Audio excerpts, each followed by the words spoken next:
Well mga boss, no, eto nakasabay natin sa daan yung vlogger din na mag-ama, si Pards Cleto. Eto sila, ayan, oh. Ayan, nakalagay Nay. Yan yung ano nila eh. Ayan, Nay. Di ko alam kung anong bukid ito. Andito sila sa ano, Congressional Avenue.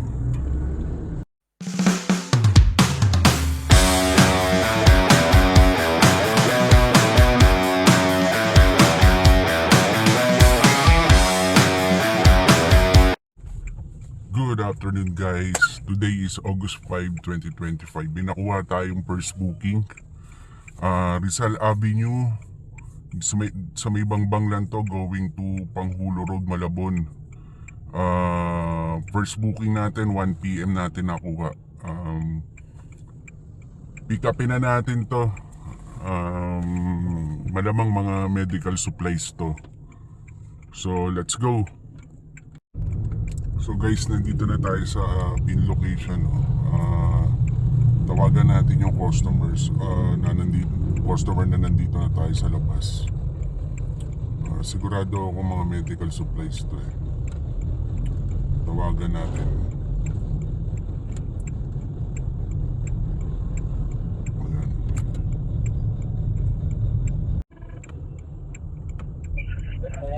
Hello ma'am, good afternoon po. Lala mo po, nandito na po sa may pin location. Apo, boss, ano po ba yung ano nyo, yung signage? Metro and Medical Supply. Okay. Okay yun. Okay. Sige sir, yung may pick up sa harap.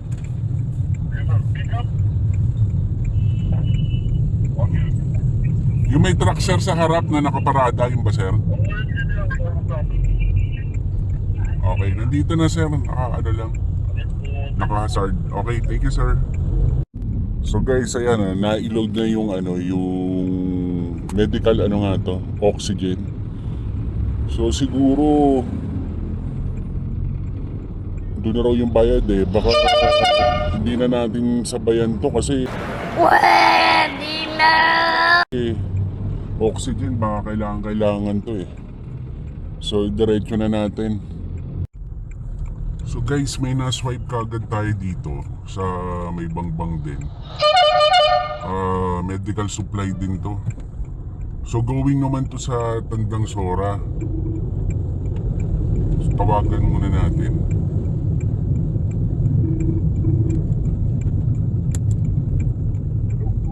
Hello sir, sa alala mo po sir. Sir, confirm ko lang po, ano po ba yung mga isasakay natin? Uniform po. Uniform po. Okay, sige po. Sir, sa ano po ba kayo? Sa pick up or sa drop off? Kami po yung sa Drop off. Okay po, sige po sir. Tatawag kasi nandito na po ako, tatawagan ko na lang po. yung pick up po, dyan yung tumigil sa kapatutunan ng po. Okay, sige po. Okay sir, thank you.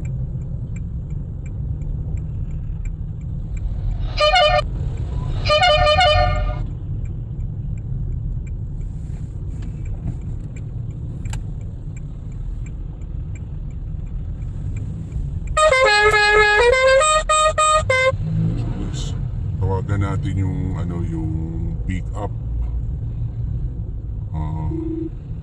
Dapat pick up pa din. Tinawagan kagad natin kanina kasi nandito na tayo.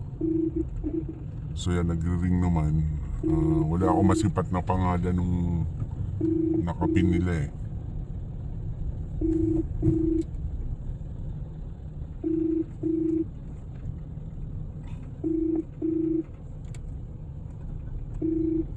Ayun, nakita ko na. So hazard lang tayo dito. Hopefully hindi masita agad. So nandito na tayo.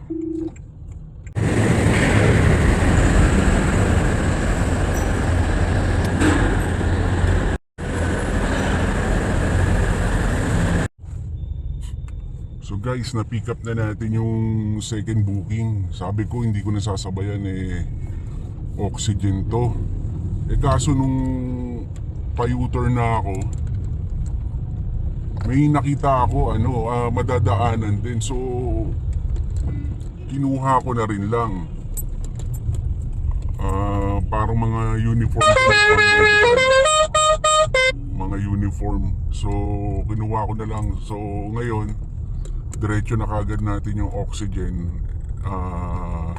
Tapos pabalik sakto, may pipick up ending na kung sa supplier namin dyan din sa may Malabon area eh. So sakto lang, after nun diretso tayong Tandang Sora. And then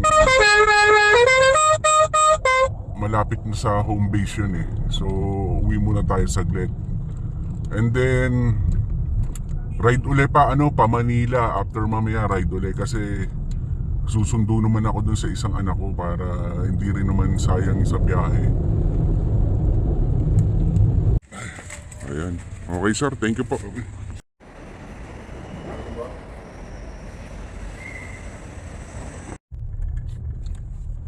So guys, naibaba na natin yung yung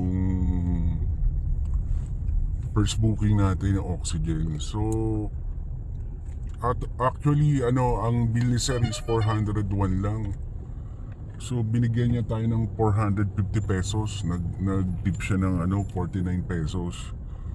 So pansin ko lang guys sa mga sa mga customers. Kahit hindi mo sabihin sa kanila, basta nakita nilang tinulungan mo sila. Hindi naman lahat kasi iba kahit tulungan mo hindi naman nagbibigay. Pero yung iba na pag nakita naman nila na tinutulungan mo sila dun sa mga gamit nila, lalo na yung mga hindi yung mga personal use na hindi yung mga business, yung mga pang personal lang. Once na nakita nilang tumulong ka, nag-aabot talaga sila eh. Pero dun sa mga business, given na yun kasi talagang ino-audit yun, kaya talagang sakto lang ang bayaran talaga ron eh. Pero pag mga ganyang personal lang, pansin ko nagtitip talaga pag nakita nilang tinutulungan mo, tumutulong ka. So not bad na. So pick up muna tayo dun sa supplier namin, and then diretso tayo dun sa sa Tandang Sora para i-drop yung yung galing din na Bambang. Alright guys, na-drop na natin yung yung second booking kay sir. Medyo parang nahiya nga ako eh kasi nag-book siya, parang nakalagay dun sa time is 1:16. Dumating ako mga alas 4 na. So kulang-kulang 3 oras bago dumating. Considering na bang to lang naman yun, to Tandang Sora. Pero siya, regular booking siya. So hindi ko alam kung matagal na ba yan o okay lang eh. So tinulungan ko na lang si sir mag-unload. Kasi nga naman nung drinap natin yung first booking sa Malabon, dinaanan ko pa rin sa Malabon area rin yung yung para sa amin pang personal lang, may pinick up din ako. And then yun, third booking nga pala, may na-swipe tayo, mga meet siya. Lagi ko nang napipick upan to. Dito sa Bahay Toro, going to Paco, Manila. Priority booking, ang halaga niya 625 pesos. So layo nito mga 17 kilometers. So pick upin ko muna tong mga meets na to.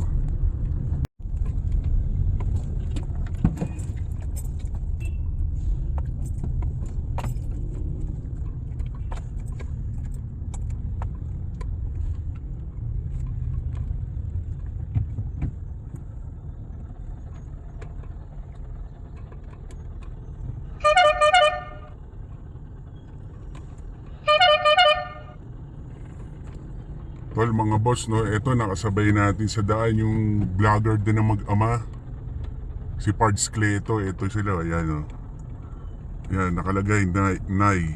Yan yung nila eh. Ayan, Nay. Di ko alam kung anong bukid ito. Andito sila sa Congressional Avenue.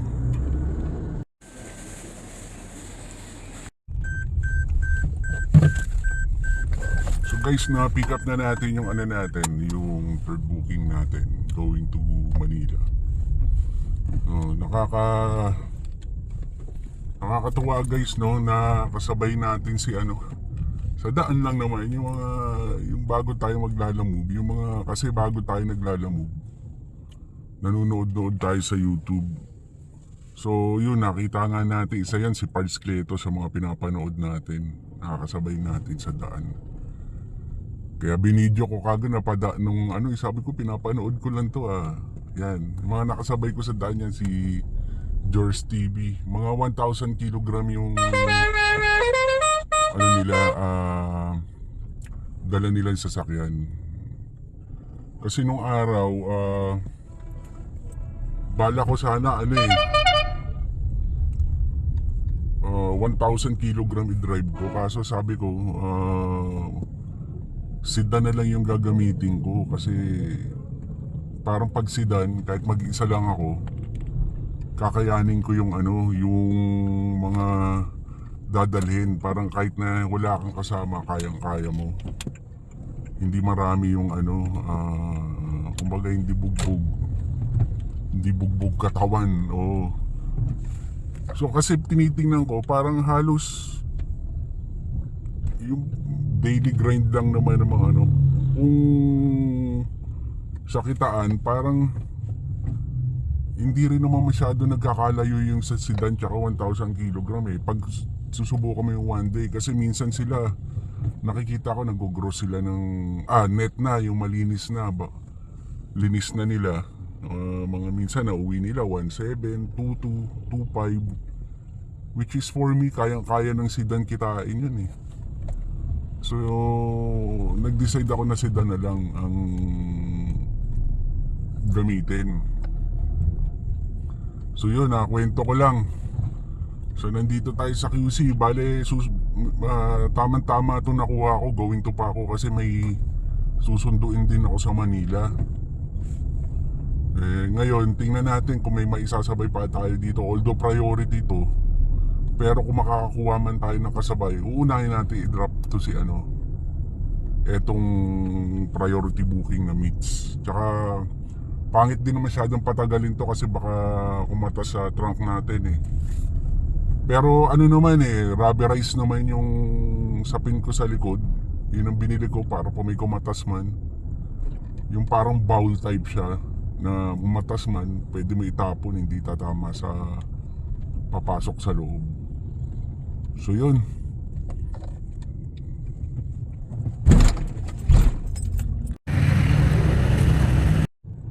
So guys, may nakuha tayong third booking dito sa Camagong, Makati lang, going to Libis.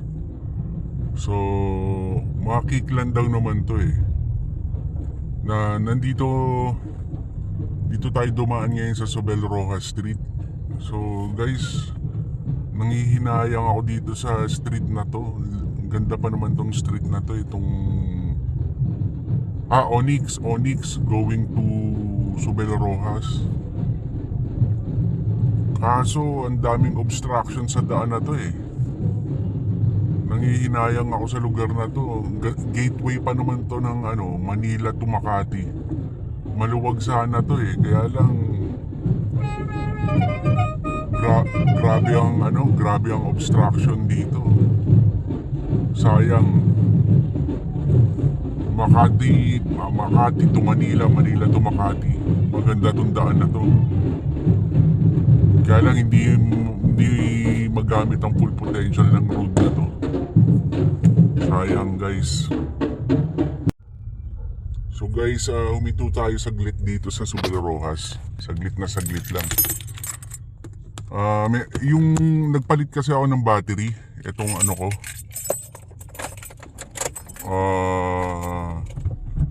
Hindi, yung isang sasakyan ko, yung yung Mirage ko, nagpalit ako. Yung nakakasa kasi ron, ang tatak Globe 2 SM. So replacement na rin lang yun. So napadaan ako dito, binenta ko sa junk shop, dyan yung pinakita ko. Yung 2SM na luma, yung 2SM na luma, binili nila ng 500 pesos. So, taas guys, no?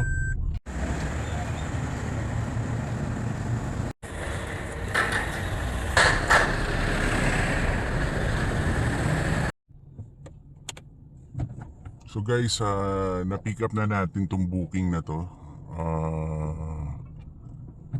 Fourth booking.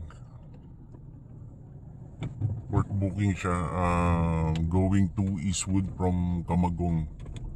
Mga pandesal tsaka ano yung nakuha natin. 4 na cake. So, ang biyahe niya mula Camagong Makati, ano raw 1 hour and 15 minutes. Pinapadaan tayo sa ano, sa Aurora pa, babalik tayo ng Manila. Parang pinag-aaralan ko yung mapa dito, kung magbebendiya na lang pagkatapos EDSA. Traffic din Tingnan lang natin guys kung saan magandang dumaan.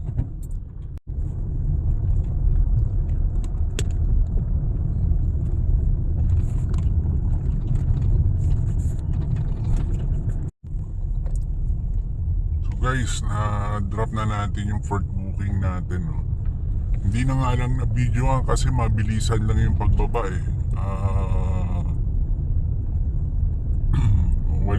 walang parking talaga, parang drop off lang. Mabilis ang pagbaba kaya hindi na natin na-video. So, from Libis, hindi na tayo kumuha ng booking kasi medyo 10 o'clock na 10:20 na ngayon. Hindi na ako kumuha pa ng booking. Medyo maganda yung rate ng booking na to, kaya lang umubos naman ng oras. Kasi parang binook to ng 7:16. Pero natapos siya mga around 10 PM.